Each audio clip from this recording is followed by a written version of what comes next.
What is up, guys? Second podcast of the day. We just got off an interview with Sam Alvey. Great episode. If you guys haven't checked it out yet, I don't know which one we'll post first, but definitely watch that one. Great guy.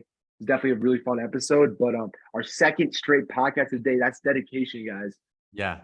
And we asked him a lot of interesting questions. I'm, Jacob and I are really into fitness as well and bodybuilding. We asked him if you guys are into, going hard with cardio, going hard in the gym, we asked him some questions about that as well. I've never heard anyone ask a UFC fighter about like their cardio routine. What's the best way not to gas out? So if you're interested in the fitness side of MMA, check out that podcast out.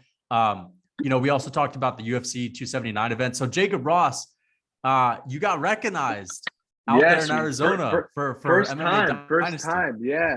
I ran into someone who was just like, I recognize you from MMA Dynasty, like you and Lucas. Like, I love your podcast.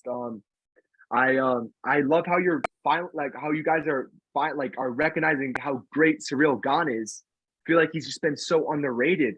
And then it was just a great moment, because I've never been recognized like that, like ever, So that was a great moment, and it was great to hear that he really you could tell he really watched the podcast because he knew we were talking about Ciryl Gane, which was the last episode. That's amazing, bro. I love that because this is just the beginning, and people are, for someone to be, again, if nobody you're watching even knows this, what's coming. Nobody knows for someone coming. to have watched our podcasts and then actually see us and recognize us, that's amazing. So shout out to you, bro.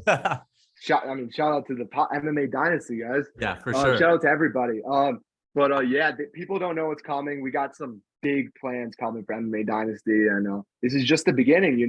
We've been doing this for 2 months, and we're already being recognized. That's pretty sick, And I have a statement. I have a couple rants to go on. I also have some rants too. So the first rant I want to go on is guys talking about Khamzat Chimaev, and I made a video on TikTok saying that Khamzat Chimaev was the most dominant fighter that the UFC has ever seen so far. I never said his entire career. I said so far he's the most dominant fighter the UFC has ever seen. And we have guys saying, bro, what about Khabib? What about John Jones? Listen, I know John Jones. John Jones is a better answer than Khabib if you're going to come up with a rebuttal for anything. First of all, better only be John Jones because John Jones has had some good first round finishes. But what I mean by dominant is nobody has ever come into the UFC and dispose of their opponents in one round and not get hit at all for 4-5 consistent fights. I know he had a war with Gilbert Burns. He's had 6 fights in the UFC. 5 of them have been absolutely just the most dominant performances you could possibly think of. Khamzat Chimaev is the Mike Tyson of grappling. Khamzat Chimaev is the Mike Tyson of the submission world. He gets in the cage and you're just expecting, okay, how quickly is he going to choke this guy out? How quickly is he going to ragdoll his opponent and dispose of them and just finish them easily? Khabib on his come up had decisions. He was going to decision after decision after decision after decision, second round, third round submission. Khabib is one of the most dominant fighters that the UFC has ever seen, as far as how many rounds he was winning, how many 10-8 rounds he was getting. But we're comparing that to first round submission wins, first round, dominant submission wins. 2 minutes without getting hit. Who else is going into the cage and just picking guys up, ragdolling them in the wrestling and choking them out in 2-3 minutes max? Khabib, known as being one of the most dominant fighters of all time, there were decisions, and that's not a bad thing. In the first 2 minutes. Here's my rant. By me saying, people are so dumb because they'll hear me say decisions and they'll think, wow, you're hating on Khabib for this. I'm not hating on him. I'm just comparing him to something that's even crazier. I'm comparing him to something that's something that the world has never seen until now. We've never seen something like this ever. And you know what? It's even more impressive than Francis Ngannou going into the cage and knocking guys out in the first round left and right, because more skill. It's more skill. It's more impressive. You cannot fluke grappling in any way. Francis Ngannou gets in the cage and can knock out guys in the first round. That's incredibly impressive. But who does it with grappling? We saw Jilton Almeida, the guy who is too small for heavyweight, too big for light heavyweight, just absolutely jacked out of his mind, submit a guy in the second round. That's a dominant win. That's dominance. Khamzat Chimaev just made Kevin Holland look like, a kid He just destroyed him. And Kevin Holland's a black belt. Nobody No does. one does that to Kevin Holland. Kevin Holland You're probably fought Marvin Vettori. He fought Derek Brunson, two guys. Derek Brunson's a good wrestler, a good grappler. Marvin Vettori, decent grappler. He fought both of those guys at middleweight. He weighed basically the same. He weighed in at a 179, pretty much was the same size as he was in those middleweight bouts. He got dominated on the ground for 5 rounds, but you're comparing that and then compare it to what Khamzat did to him. Disposed of him as if it was a bum. Like, just no one does that. We've never seen it before. Khamzat Chimaev is the most impressive up-and-coming UFC fighter that the world has ever seen. And if you're denying that, you just don't like the guy and you're just in denial. You're just a hater. Yeah. I mean, dude, honestly, and imagine if he fought Nate. The people that are saying, dude, he bitched out. He like, bro, if he fought Nate, it would have been wouldn't want to see it. Would have been way worse.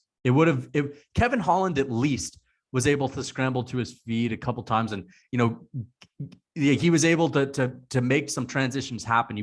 He had some kind of survival instincts that he used to at least try to get himself in better positions. He had some good scrambles.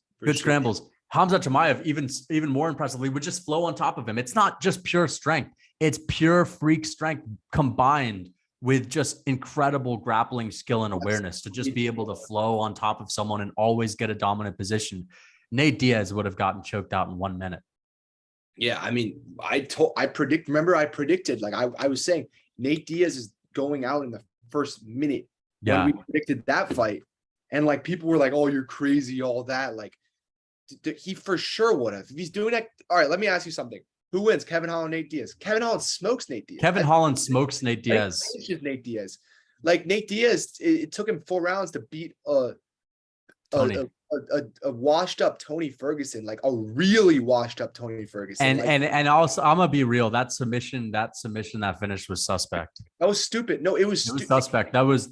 It's almost as if Tony just dunked his head in there for a couple $100K. I'm kidding.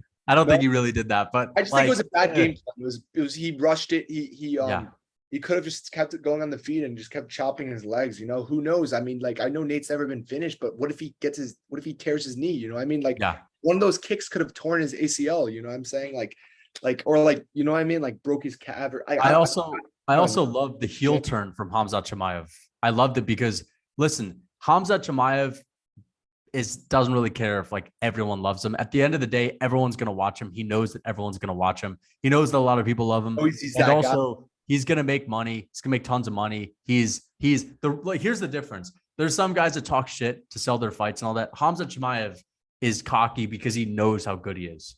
That's the thing. Like he knows that he can just do this to everyone. And I genuinely think that Burns fight is not going to occur very often. We're not going to see that out of Khamzat Chimaev. Like we're going to see him just dominate. Like I don't think that Colby Covington is going to be able to stop this. Colby Covington is a small welterweight. No shot. Khamzat Chimaev is just, who does that? Nobody does that. Nobody has that level of strength with technique, with brute, he's a fucking, I've never seen anything like it, bro. Dude, even when he walked in ran into the octagon, bro, like the entrance, like the dude's a star. The dude's a superstar, like, dude, he's probably the biggest star in the UFC right now. Right now he easily is. And again, it's just a matter of time before he's champion. There's no one that's going to beat him. Even if his toughest matchups I wouldn't pick anyone against him right now. You'd have to go up to light heavyweight to find someone who could give him a tough fight right now. I think Yuri's, again, those guys are big. I don't know. We've never seen him against a light heavyweight. I don't know.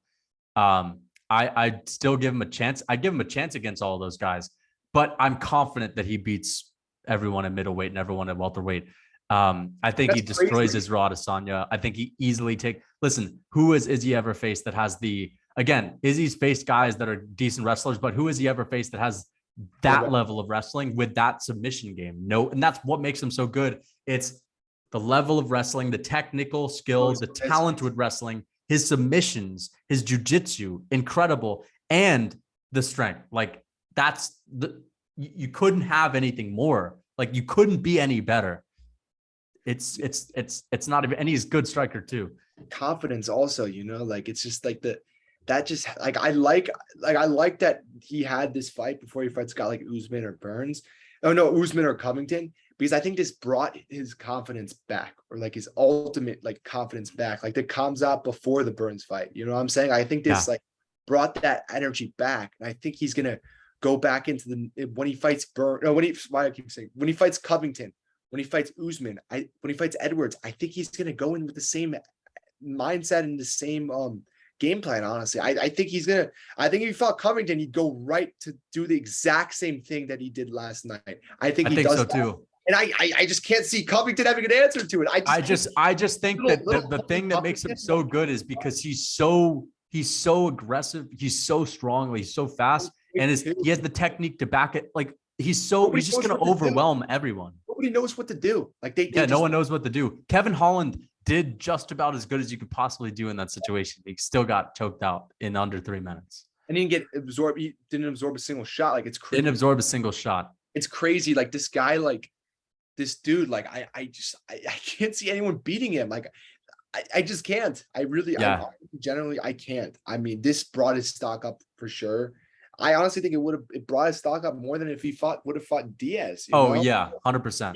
Because I honestly think that people would have been pissed if and if he fought, because honestly, like it would have looked like at least Kevin Holland is in his prime physically. At least Kevin Holland can defend himself somewhat. Like he would have finished Nate Diaz, but it's just I think he would have finished him so easily. It just would have looked like silly. That's why I didn't want to see it, because it would have looked terrible. Yeah, people would all just like say Nate's washed, like whatever. They'll make some excuses, but he is washed. He's like, even though he beats Tony, he's still washed, and that's the thing.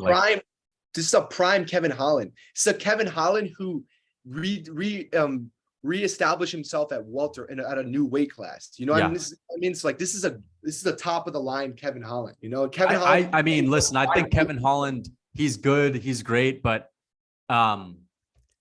I want to see Khamzat Chimaev only fight high level guys, because it's just a waste of, like, you're gonna listen. I think Khamzat Chimaev has the skills to do this to high level guys, but why? I understand that they had to do something with his card, and it's better than nothing. But moving forward, he can't fight anyone that isn't. It's just what's the point of him anymore fighting anyone that's not like the number 1, number 2 ranked contender? It makes no sense. He deserves a title shot, and if he doesn't get the title shot, he has to fight a Colby Covington. He has to fight someone who's going to be next in line for the belt. Colby Covington fight him though?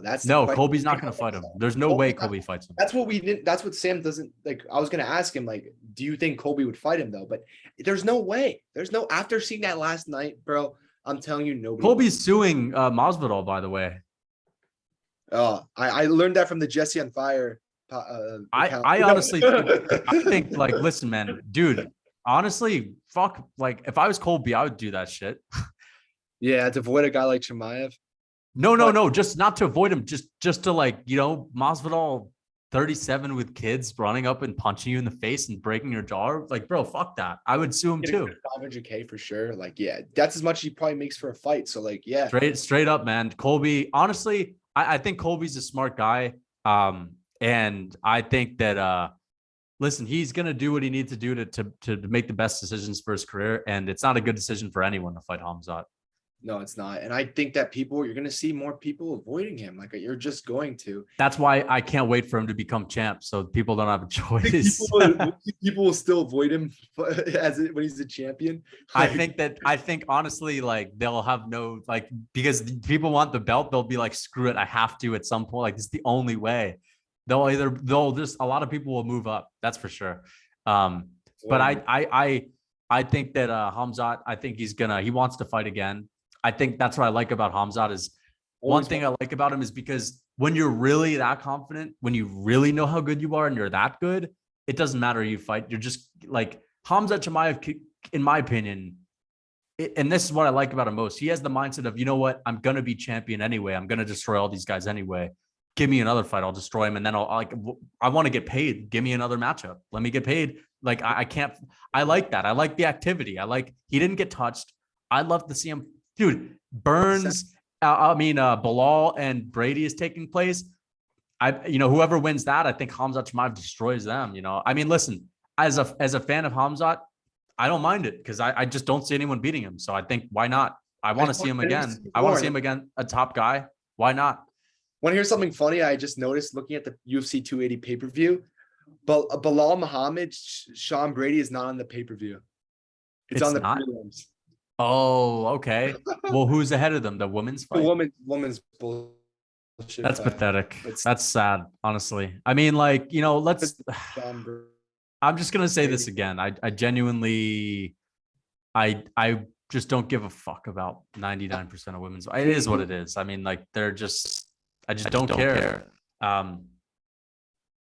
But yeah, what do you think of the main event? I mean, let's move on to the main. I think Tony, in my opinion, I picked him to win, and it's kind of crazy how far Tony has fallen off, because he went from a guy who was known for cutting up everyone, and he couldn't cut up Nate Diaz, the guy who's known for being cut up. He looked terrible. I mean, he looked terrible. I never want to hear. I think he needs to retire. I never want to hear someone say he's got a chance. Like, if he fought Li Jingliang, he would have got knocked out in the first round. First. And Li Jingliang got robbed. He got robbed in that fight. Yeah, the Leach should have won that fight. He felt he was in the head. Because I remember when D-Rod. Yeah. First round, they weren't sure. Like, his team wasn't sure, like, if he won that round. You know what I'm saying? And I think the Leach clearly won the second round. So, like, and I thought the Leach won the third. I honestly thought the Leach won all 3 rounds, to be honest. Like, I think you maybe could give 1 round to Holland, but I thought it was so clear. Like, when they're announcing it, I expected a unanimous decision. I fully expect a unanimous decision by the Leach. He was showing very impressive head movement. I know he wasn't hitting much of his head, but like, he was chopping at the legs, he's chopping at the body. Like, that still counts for something, you know? D-Rod looked horrible. He looked horrible.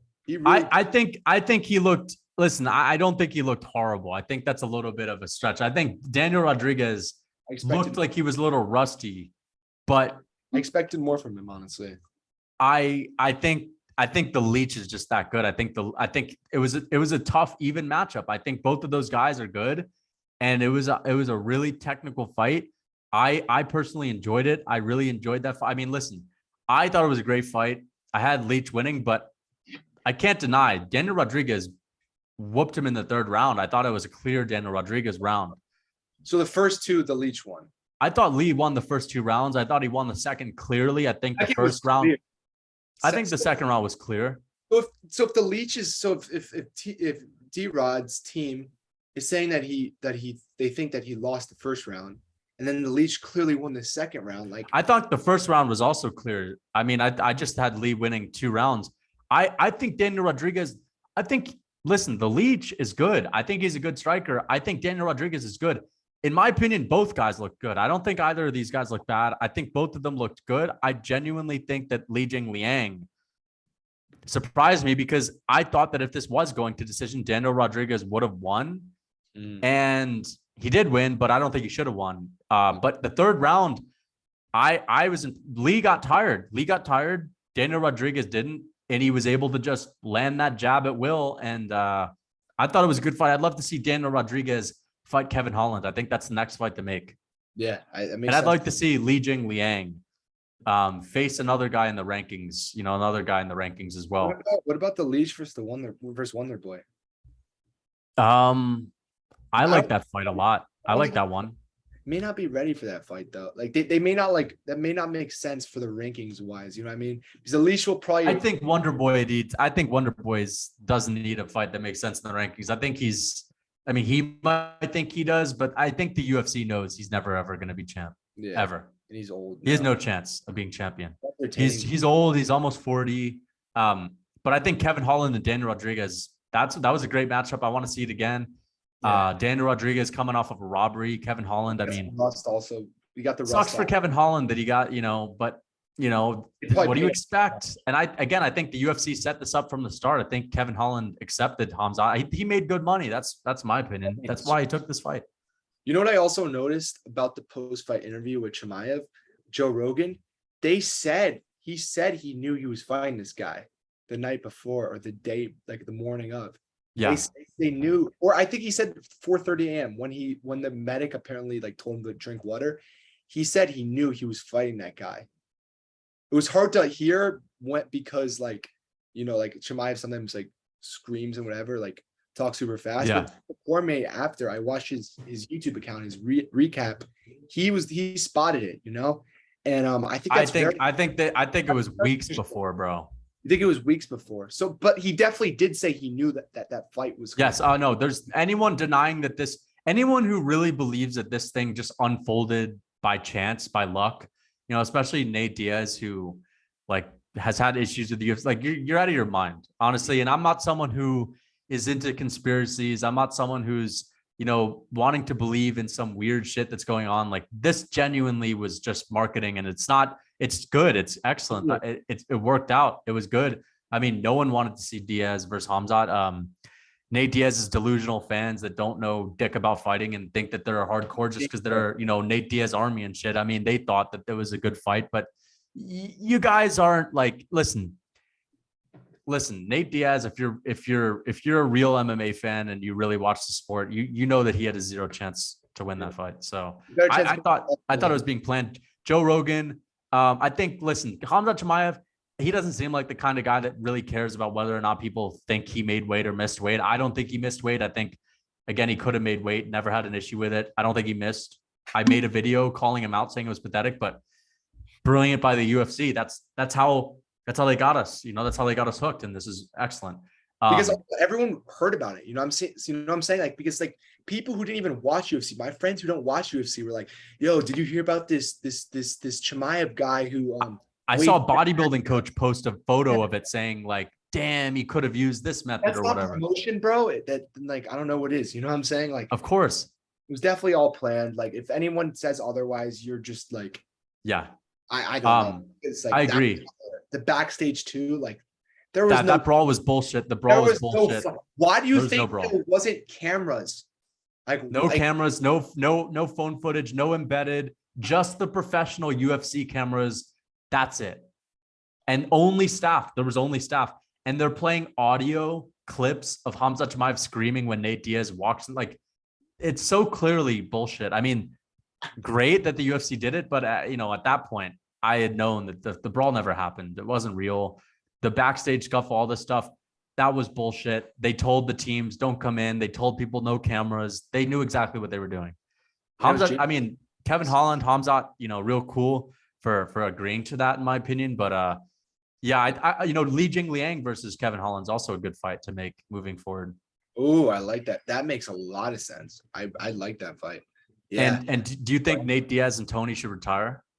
I think so. I think they should both retire. I mean, Nate Diaz said he's going to fight and go to boxing. So yeah, I think they both should. You know what actually is kind of interesting?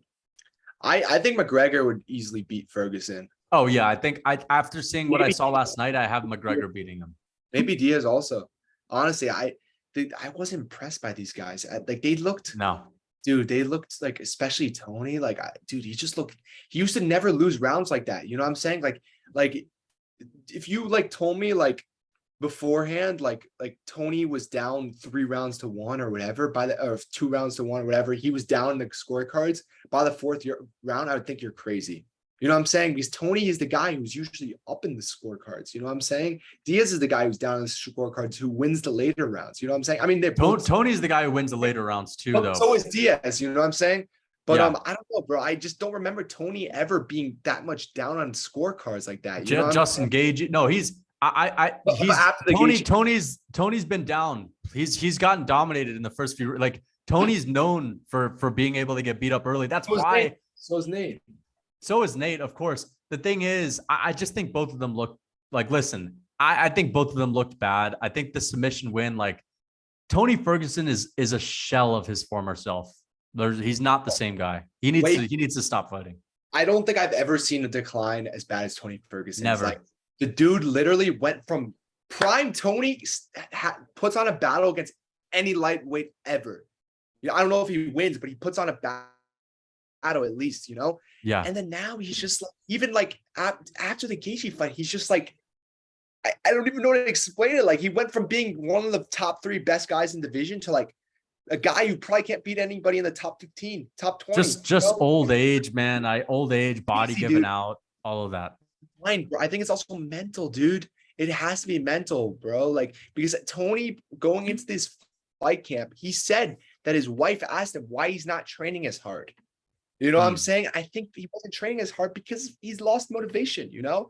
And I think the Gaethje fight really, you know, changed his career up, you know? So it's unfortunate because I think Tony could have easily been in the spot that Khabib was in before he retired. Like, because like you saw the injuries, like all the stuff happened. Fights, like what it got the was sent to the hospital. They kept the fight on, and then Tony fought a guy who was like, you know, like a Ala Quinta kind of guy. And what if Tony became the champion and fought McGregor and beat McGregor? It would be a completely different story now. You know what I'm saying? So like, it's just, he's had such an unlucky career. His managers sucked throughout his career, and you just got to feel for him. You know, you really do. Yeah, Tony needs to hang it up. He's over the hill, man. I don't want to see him fight again. But let's talk about some other guys on the card. I think Johnny Walker. Let's talk about Johnny Walker. Johnny Walker. I picked him to lose. He impressed me. I think again, Johnny Walker is a guy that could fall back on his athleticism, his size, his strength, and you know he's 6'6", one of the biggest 205ers. He's massive. You know, great move, great fight IQ for Johnny Walker to use his grappling, to use his strength. I mean, Ian Kutalab is a big guy, he's strong, but he's 6'1". He's a tank, but he's not like that, you know, that kind of build. Johnny Walker submitted him. I picked him to get knocked out, but yeah, I got that fight wrong. Johnny Walker looked good. Win, right? Yeah. What's up? We said gust of wind. Yeah. I picked Johnny Walker to get KO'd by gust of wind. I think that Johnny Walker could be good if he uses his grappling. I just, you know, at the end of the day, in order to really be a high ranked fighter, to ever have hopes of having a really successful career in MMA, you need toughness. You need a chin. And it's not that he's not mentally tough. It's just, if you can't take shots, you're not going to have a successful career. And, you know, sure, he gets this win and he looks great and he should use his grappling more often, but eventually he's going to face guys that have good takedown defense that he's going to have to stand with, and he loses to all of them. And he'll be right back where he was before. Right back to where he started. But he still impressed me. That's a good win. Jilton Almeida was the standout on the card. I think that he needs to figure out what's going on with his weight, because he's too small for heavyweight. He can beat heavyweights up until he gets to the top 10, and then he's too small. And then I think, you know what? I think he beats Derek Lewis. I think he destroys Derek Lewis. I think he takes him down, beats him. Big, bro, that's a big size difference. But still, Derek Lewis is topple him over. I think he beats him. I think he chokes him out. I think he beats some of these heavyweights. I also think that he needs to drop down to 205, because if he can make 205, I think he could beat. There aren't many guys that could stop him. Those guys can't wrestle in 205. A lot of the 205ers right now aren't. I think he destroys Anthony Smith. I think he destroys. I think he destroys Jamal. I think that guy takes everyone down, and he's massive. Like, I think not Glover. Maybe not Glover. I think Glover would be a tough fight for sure. But I still think that, you know, he's not proven against top guys, so maybe all the top fights would be hard for him. But still, he's so big. I think, you know, Glover, I think he's about to start declining fast. I think we're going to see that. But eventually he's going to age. Eventually he's going to get old. And, you know, we've seen what happened when Tony went downhill. I think Glover's about to get his downhill trajectory. But Almeida was the standout. I think he has the most potential out of anyone on the card who was not a co-main, or I think he has the most potential for anyone who's on the prelims or early prelims. Definitely. Anybody that's not Chimaev at this, actually, you know. But Chris Barnett, excellent win. Two fat guys going at it. Chris Barnett pulling it out, you know. Interesting. Those are fun fights, but I don't know. It's hard for me to get that behind guys that are really never going to go that far. But I mean, you know, great fight. Excellent. Entertaining. Chris Barnett, really entertaining guy. I think he brings a lot of value to the UFC. I think he's a great sign that they picked up. I just can't wait to see Jilton Almeida fight again. I think it's time to bump him into the rankings. Give him a ranked guy in one of those divisions. The division thing is just so tough. He needs to figure this out before his next fight because they're not. Yeah, he's 220. Like you gotta fucking make weight, bro. Just stop lifting. And people saying he can't. Like he's jacked. That means that there is stuff to lose. It's not like he's skinny and he has nothing to lose. He's all bone. Like you can lose muscle. Just eat less and stop lifting. No strength work. Just all conditioning. Don't hit the gym. Like no work that can give you gains. I know what I'm saying. I'm a bodybuilder. I know what I'm saying. He should stop lifting weights. Straight up, stop doing any strength and conditioning. Stop doing strength, only conditioning, and you'll be just fine at 205. Yeah, I mean, dude, it's not that hard to lose. Like when you're losing muscle, it's like it's not that difficult. You just kind of just need to stop lifting, you know? So like I think you stop lifting or lift less one training camp and you'll be right at 205, you know, like it's simple as that. I think that's a way better division for him as he's way too small for heavyweight. But I just wanted to give a quick, like, we've got a really good fight this weekend. I just wanted to give our quick predictions. Corey Sandhagen, Song Yadong. I think that we talked about it a few months, like almost pretty much a month ago. Like this could be the fight of the year, you know? So I wanted to hear what you were thinking. I think that this is an excellent fight. I'm going to go with Corey Sandhagen. I'm going to go with the Corey Sandhagen masterclass. I think Song Yadong's going to have some moments. He might hurt Corey. Hell, he might even drop Corey. But I think that there are going to be very few of those. And I could just see Corey Sandhagen for the majority of the fight, just dominating him, picking him apart at range, moving out of the way of shots, putting a beating on Song Yadong. Hell, maybe even finishing him. I'm going to pick Corey Sandhagen, and I'm going to pick Corey Sandhagen by decision. Wait, I think my internet's a bit unstable. But yeah, I agree with you.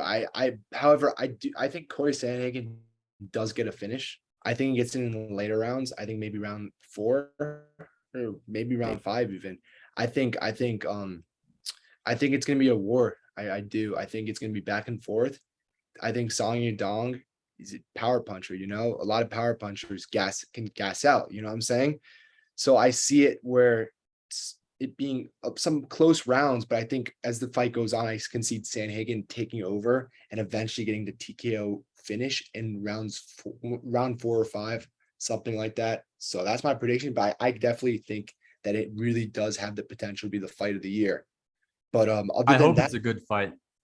That looks good matchup wise, but the rest of the fights on this card are honestly not great. Yeah, I think Giga Chikadze got taken off of it, unfortunately. Yeah, I think so also. Yeah, I want to just go on a little rant also about these fight nights. Like these fight nights that are upcoming, there's 2 women's main events back to back, and this is dog shit. We're protesting, by the way, guys. You won't see us giving. We're not going to be predicting these main events. We won't discuss them. We'll only discuss what the UFC can do to get better. We'll only discuss how the UFC can take these awful main events and learn from them. But we're not really going to predict them because, I mean, who gives a shit? I mean, who cares, bro? And they're weak cards. And you know what? People are going to say, you said the same thing about UFC San Diego. First of all, I said the main event was amazing, but also it doesn't really matter how much they deliver. They're still low-level, shitty fights with not big names. Like, sure, they might be some good fights, and that's awesome. But I'm not saying the fight nights are not going to be good. I'm just saying, like, for a main event, like, give us some fucking big names. It's pathetic. It's pathetic. Yeah, I agree with you, and I think these fights like are not even like main card fight with the fights. You know what I mean? On pay-per-views, like. Those kind of fights should not be main events on a fight night. You know what I'm saying? Like, yeah, like have some fucking pride in the organization and like convince Josh Emmett and Rodriguez to fight. You know, like where are those guys? Like, who else? Get a Shavkat Ramonov as a main event. You know, like there's still guys who are available. Get a Wonder Boy as a main event for that matter. Like, there's just so many guys like who aren't active right now who I'm sure would easily take a fight and would be better main event fights than these. Whatever this is, you know. So yeah. I'm disappointed, honestly, and I think it's gonna be a long 2 weeks, and then expect us to be like happy. He's like, oh, we're getting the Oliveira card, you know, but like, When still, is that, dude, bro? it's Is too that miserable. when is that? October what? October 22nd. So That's 2 far shitty away, weeks, man. October Damn, the 1st, UFC really has some October- damn, the UFC has some terrible events coming up. terrible, dude. The month of October is horrible. And then like, dude, then they have the dude, this is horrible. They have Edson Barbosa versus Tupiria, which is that's That's a the good main? fight, but that shouldn't be a main event. I Wait, like, that is the main event? it is. Right as of right now, it is. Like that should not be Wow, dude. Pauliana Viana and Jin Fu Frey is the main event for there are 3 women's main events, bro. Dern versus Jan, Grasso Arujo, and then we have Pauliana Viana and Jin Yu Fei. dude, I'm gonna be honest with you. Like you guys can call me a casual for this, but I don't know any of these females other than Mackenzie Dern. Like No, you can call me a casual. The reason I don't know any of these women is because whenever they fight, I literally do not watch. I don't watch. Yeah, I don't watch. I leave the computer when they come on. when I take my shower, that's when I take my bathroom break. That's when I cook my food, you know, like those are the worst fights. I'm gonna make rants about. I mean that those deserve rants all week. I know I'm gonna gain thousands of followers ranting off of that too on TikTok. So You'll get I'm honestly who know. I mean, listen, the one positive that can come from it is ranting videos. I think people like to see those because listen, 90% of the fans agree, and most YouTubers, MMA YouTubers, will not say that. They'll say things like, you know, this really isn't a good main event. No, it's awful. It's terrible. It's awful for the sport. It's disgraceful.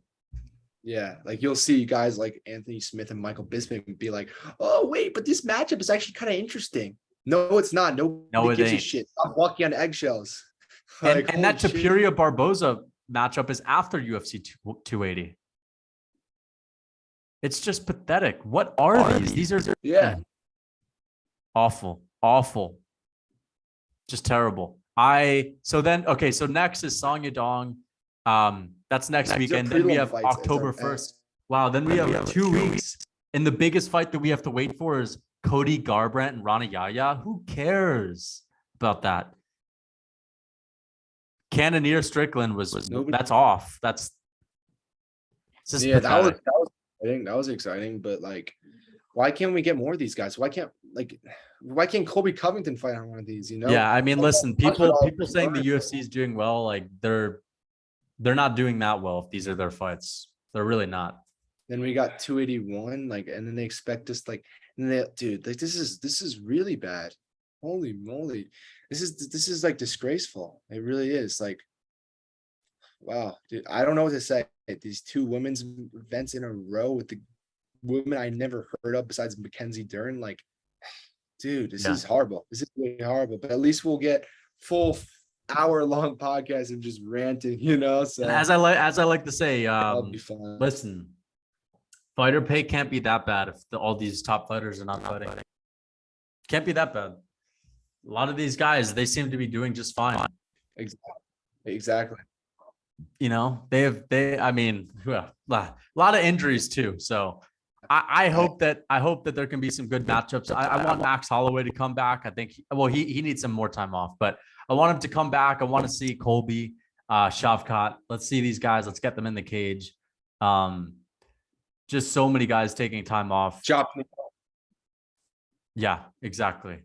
Any of these guys are all ready. Like what is Josh Emmett and Yair Rodriguez doing right now? You know, they're not doing anything. They both I mean, Josh Emmett, that was in June, you know, like, or like end of May or June. Like he's ready, you know. That's been 4 months. It's like you got a freaking Yair who took literally no damage in that fight, you know. With first round fluke. Like these guys can't be demanding fucking title shots after like Josh Emmett having these like 2 like controversial split decisions in a row. And then I'm not a fan of Yair Rodriguez. I think Volkanovski should make him wait, bro. Like Yair with 1 win, bro. Like and losing to Holloway before. That they should. The featherweight division is embarrassing. He doesn't even have a win. Yeah, it was a fluke win. Yeah, exactly. Yeah, that's not a win. He's demanding a title shot. Like, are you kidding me? Like what are you doing? Like what about Arnold Allen? Where's Arnold Allen at? He's injured. His hand injured. Still, that's been like a few months. This guy's always injured. Dude, Not been a few months. It's been since March, bro. Dude, what is he doing? What is this guy doing? Like, what is he doing? And He last fought Dan Hooker, bro. That was in March. That was in March, yeah. Isn't Dan Hooker fighting soon? I think he is fighting on UFC 281 with Israel Adesanya. Dan Hooker. Is he? Yeah, who's he fighting? I want to see that. Oh, he is fighting at 281. Oh, yeah, this is an interesting fight. Dan Hooker, who's he fighting? Who less? Let's see. Oh, yeah. He's right? good. He's got good ground game. Claudio Pules. Yeah, good ground game, good jiu-jitsu. I think Hooker could maybe win. Honestly, I think. Honestly, I'm never picking Dan Hooker to win again. Oh, dude, I'm not going to pick him. I just think he's done. I think it's a winnable fight, though. It's a winnable fight. Yeah, it's a winnable fight. Definitely. We also thought that Arnold Allen would be a winnable fight for Dan Hooker. You know what I'm saying? And then he got smoked. I picked Arnold Allen to destroy him, bro.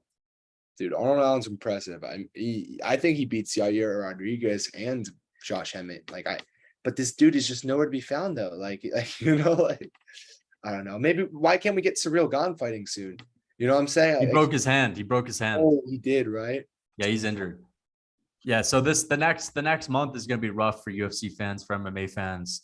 It's gonna be a dry month. UFC about to lose a lot of money, but it is what it is. Then they'll come back with a big pay-per-view, and I'm excited for that. I mean, you know what? The time will fly, and sooner or later it'll be fight week, and we'll have Islam Makhachev and Charles. I really hope nothing happens with that card. I hope none of those guys fall out.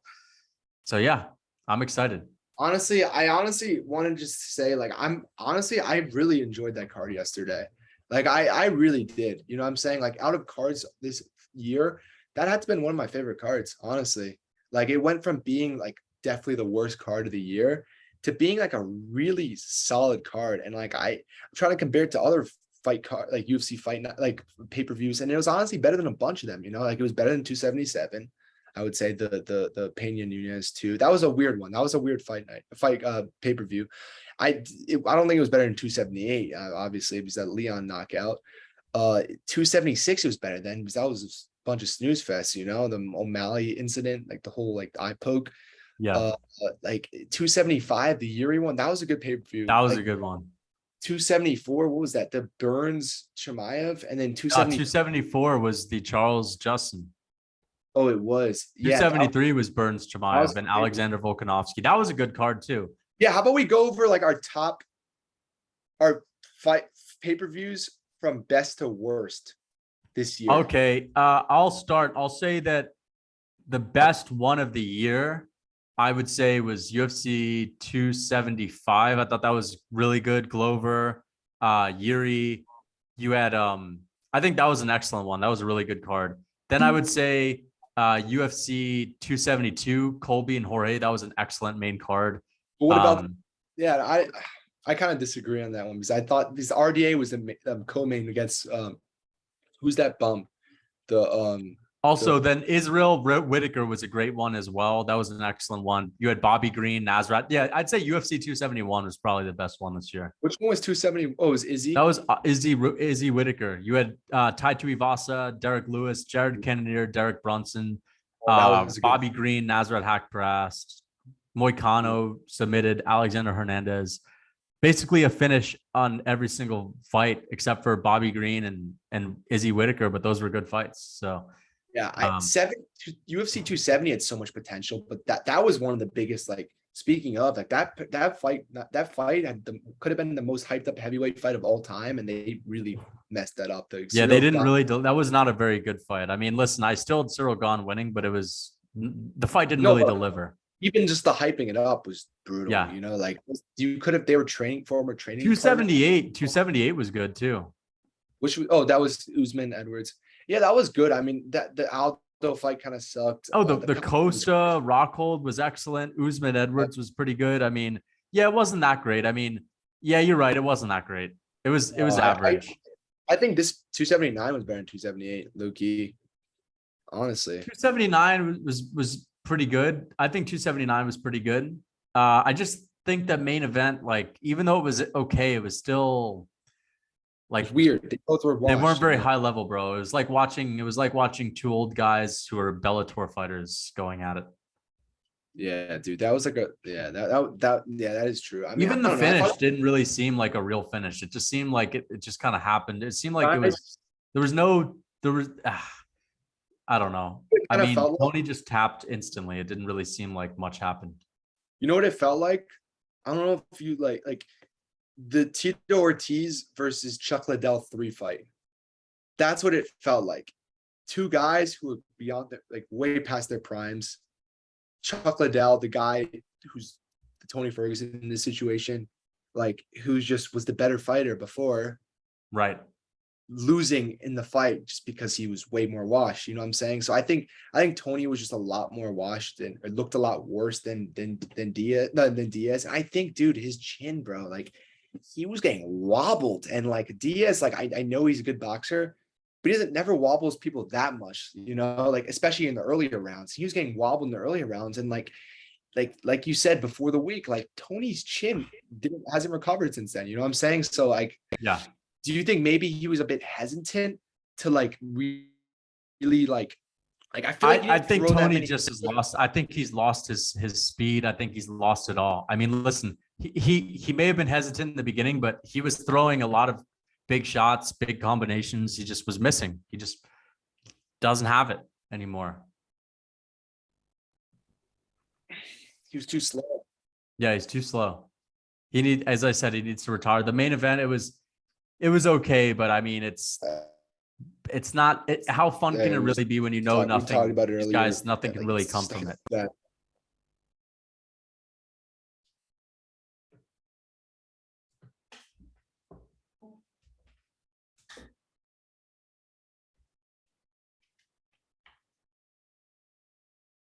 But yeah, like if it was 5 years ago, we had the one thing for me, I'd probably say like the Usman, no, the Chimaev Burns one with Jan and Sterling. What's it called at the main event? Volkanovski, Korean Zombie. I know that fight, but it was it's very Volk. So I think that was era versus Gaethje.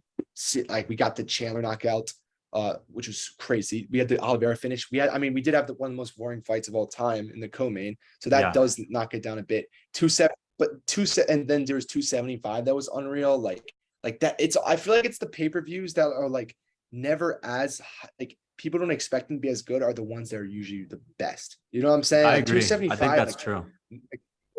people thought that it should have been like a free fight. Like it should have been like, you know how they did with the Jan versus Blachowicz versus Jan Blachowicz versus Glover. You know how they did that for free? Yeah. A lot of people thought they should have did that for 275, but those cards end up being the best. You know what I'm saying? The least stacked ones.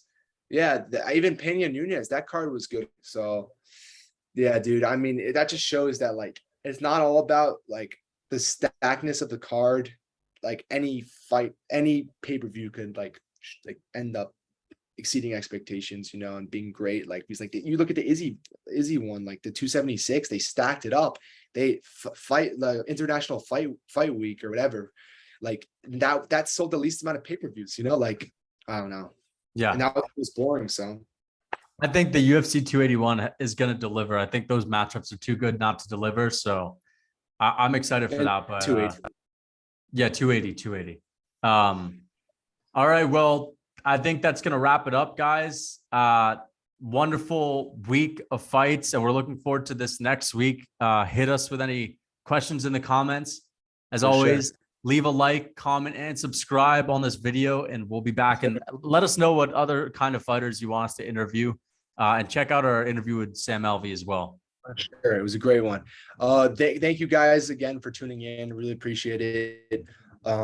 Let's get us to 200 followers. No, 200 subscribers. Why 200. not? Let's get 200 subscribers by next week. Why not? We're in range, you know. Let's do it. Anyways, until next time.